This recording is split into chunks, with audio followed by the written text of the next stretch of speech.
旗舰手机无论有多少镜头，总会有一两颗像是陪衬，但 vivo X300 Ultra 不一样，不止3颗镜头都很强，还有增距镜加持，根本就是手机界的单眼。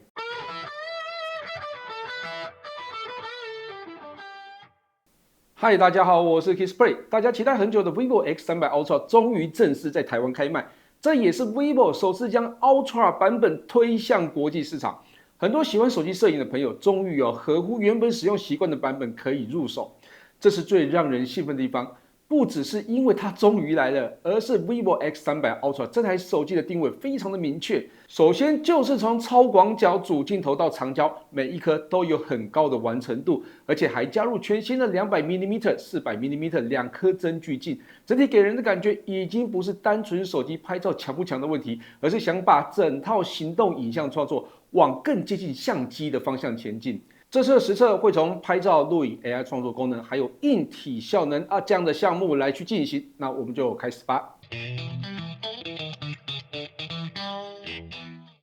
这次 vivo X300 Ultra 最有感的地方，就是在超广角镜头，终于不是被遗忘的小孩啊！它采用主镜头等级的 1.28分之1寸5000万像素 LYT818 感光元件，而且通常不会加入防手震的超广角，居然也提供了 CIPA 6.0的防手震能力。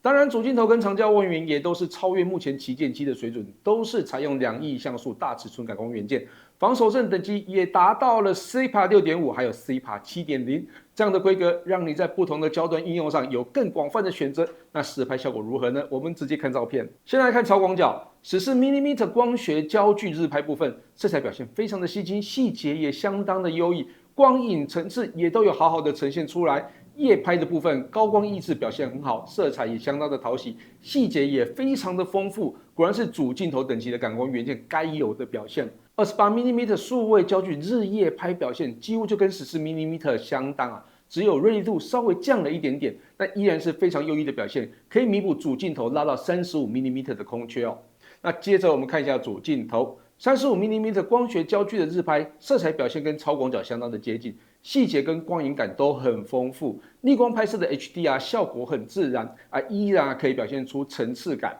那夜拍部分更让人惊艳色彩丰富度跟细节刻画都有非常优异的画面感，随手拍都是非常好看的夜景。那50跟70mm 数位焦距的表现，认真说啦，如果我没有看到浮水印我真的难以分辨到底是光学还是数位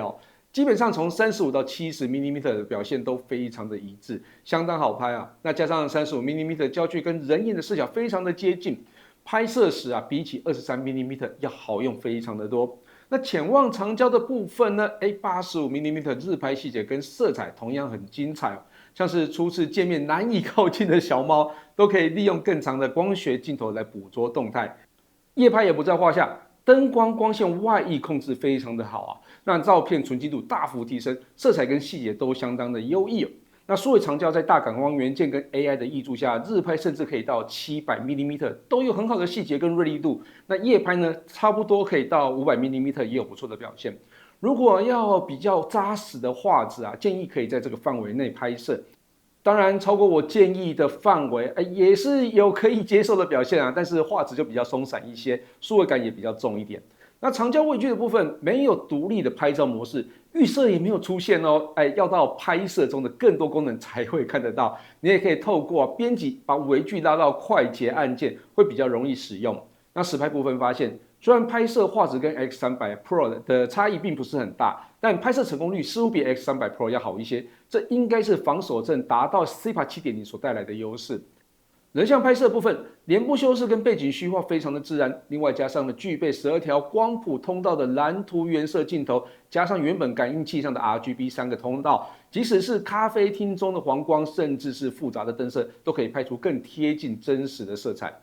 这次还有一个非常有话题的配件，就是它搭配了2颗不同焦距的蔡司增距镜。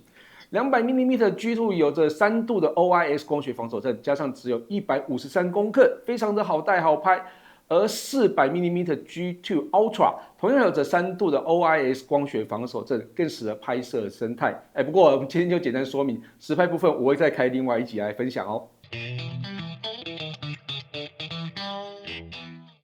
看完拍照后，接着来看录影的部分。这是因为3颗镜头都是主镜头等级的感光元件，加上有着很强大的防手震能力，拍摄品质跟稳定度是完全可以期待的。我们先来看一下定点录影，3个光学焦距所拍摄的画面都非常的稳定，逆光下也有不错的画质，很适合用来拍摄风景画面。接着来测试移动拍摄，超广角部分稳定度原本就比较高，又加上防手震的能力，即使跑动拍摄，画面都非常的顺畅。主镜头的部分虽然晃动感比超广角要大一些，但依然有相对稳定的画面表现。最挑战的部分就是长焦，毕竟85mm连轻微晃动都会被放得很大，但相较于其他手机来讲，还是更稳定。不过建议用这颗镜头时，还是尽量在相对稳定的场景录影会有更好的表现。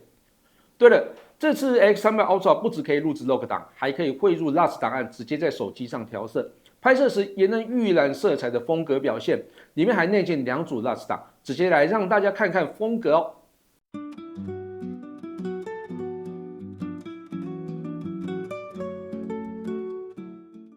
话说，我还蛮喜欢这次的电影风格滤镜，先分享使用 FilmStyle 所拍摄的剪辑影片。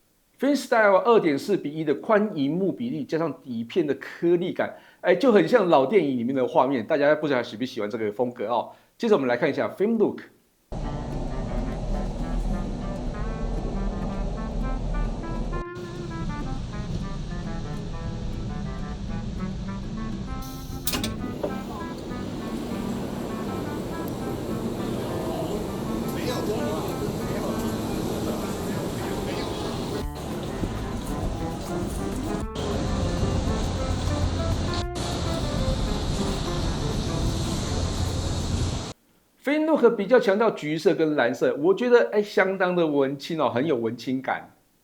录影收音部分支援4麦阵列，预设6大场景收音模式，还能手动设定场景，可以降低风噪、环境降噪、低频降噪、增益还有指向。那这边就实测几种预设场景，同样也有我自己唱歌啊，如果嫌难听就直接跳过。那我们先来看一下标准收音。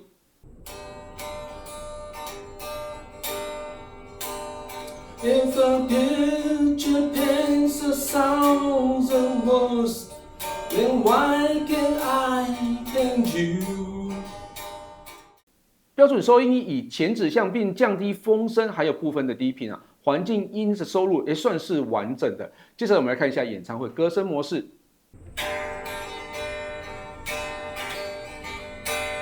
If a picture paints 1,000 words, then why can't I paint you?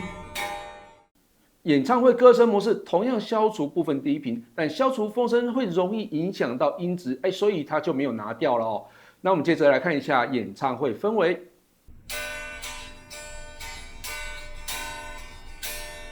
If a picture paints 1,000 words, then why can't I paint you? 这模式有消除风声，以全指向收录全方位的声音，因为没有降低低频，所以声音会相对的厚实。最后是室外人声。If a picture paints 1,000 words, then why can't I paint you? 这模式有降低部分环境音与风声，所以在收音部分相对的干净。这几种模式建议大家可以多试试看，因为每个降噪调整多多少少都会影响原音的品质，所以要调到哪个程度，大家可以自行判断。如果是以演唱会要专注舞台的音乐与歌声，我会建议关闭收音变焦，还有风声消减，还有低频消减的部分呢开到中，那选择前指向，环境降噪开到50%左右啊，大家不妨可以试着用用看。这是 vivo X300 Ultra 把 AI 能力部分加入在拍照上，除了原本就很丰富的滤镜，这次还加入了 AI 创作，也就是利用 AI 来创作场景氛围哦。在风景拍摄的部分，功能位于风景模式的滤镜中，点开就可以看到 AI 风格，包含晨曦、晴空、暮霞、夜幕、水墨艺术，每一种都不只是变换天色，连环境的色彩都会改变。人像部分也同样有趣，功能在人像模式的滤镜中，里面一样有 AI 功能，像是景春、炫夏、金秋、树冬、动漫，这就很适合拍摄写真变换不同场景使用啊，非常的有趣哦。不过有一点要提醒大家，因为 AI 风格都会经过云端计算后回传，所以当没有连上网络时，照片会放在柱列，最多只能10张。如果柱列满了，接下来使用 AI 风格的照片都不会存下来哦，所以这个大家要注意。另外，虽然使用 AI 创作的照片可以后置去改变风格，但一般的照片是没有办法拍完之后呢，用 AI 创作风格来编辑。不知道未来 vivo 会不会开放让一般照片使用，这样就可以更自由的去做创作。最后来看硬体跟效能实测。对了，我还发现一个台湾专属的功能，所以大家一定要看到最后。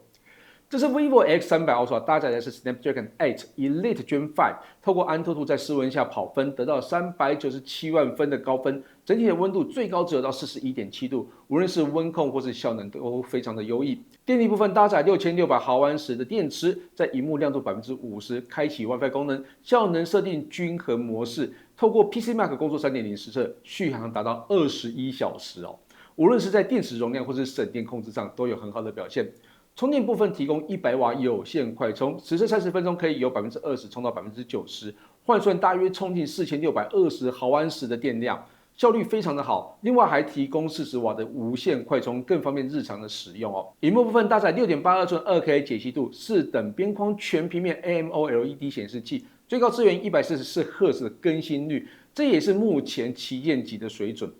这次的扬声器也升级了哦。机身上方的扬声器加大了共鸣箱，让中低音的效果更好，直接让 X300 Ultra 跟 X300 Pro 进行对比，两款手机都是以最大的音量去做测试。